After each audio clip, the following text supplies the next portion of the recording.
Please tell me if I'm pronouncing your name correctly.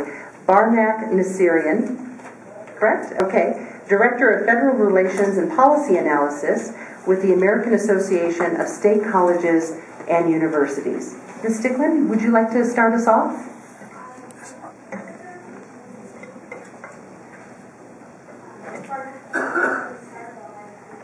Sure.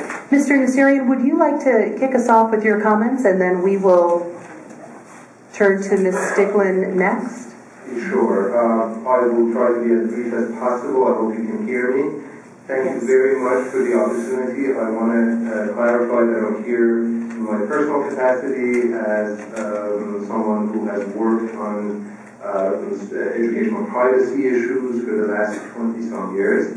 I approach this with enormous humility because I very much appreciate what I heard earlier with regard to the need that teachers and the school district and the state policymakers have for good, accessible, reliable data. Most of my career has been spent on working for institutions of higher education which face very similar challenges. So I think we have to recognize the legitimate needs of the school officials, the districts, the states for good, reliable, accessible data. Having said that, there are some broad privacy issues that I just want to highlight for you as you contemplate where you're going to go next, and I'll be available to answer any questions that fall under my rather limited jurisdiction here.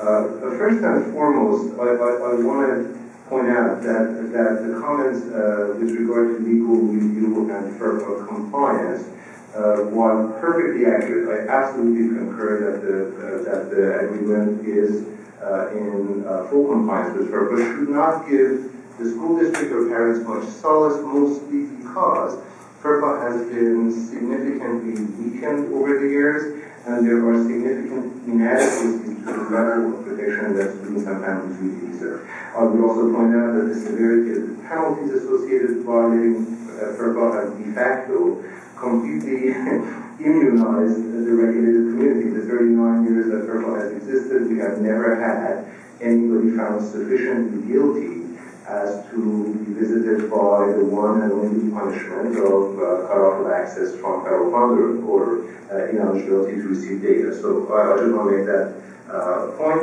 I also want to tell you that as we raise privacy concerns, very typically the answers come back in the form of security rejoinders. So we say something has to be looked at from a privacy angle, and people typically respond by saying, well, the data is encrypted, the data is secure. And I want to make sure that as you contemplate what you're doing, separate the difference between authorized access, which is what privacy is all about, from unauthorized access.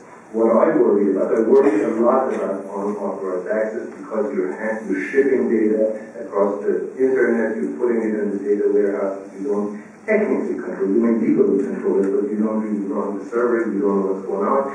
So consequently, and in fact, in reviewing the inBloom privacy policy, there are plenty of legal asymmetries I see there, where inBloom sort of acknowledges the nature of encryption, doesn't tell you what kind of encryption it uses. It acknowledges breach remediation, but it doesn't have any obligation to report breach remediation to the school. When in fact the schools have the compulsory obligation of notifying inBloom. There are plenty of asymmetries in the contract that just kind of leave out, I think. But having said that, the more interesting question for you is, are all of the pedagogical benefits that motivate the school district in making this move, can they all be justified in terms of the cost-benefit analysis that has to be undertaken? That a dashboard is a good thing, that easy access to information is a good thing, I don't think anybody would contest. But what are the likely consequences? And obviously one of the issues we need to think about.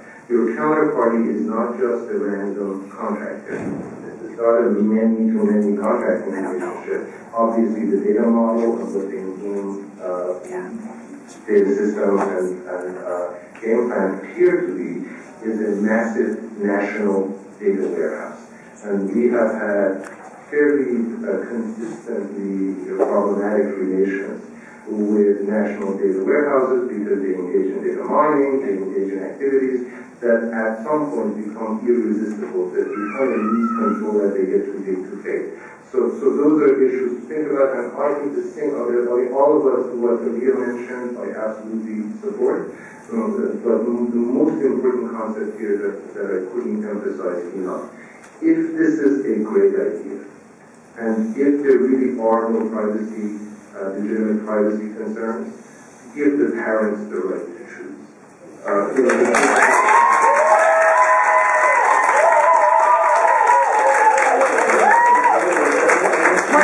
One moment, please, Mr. Nassirian. I'm sorry.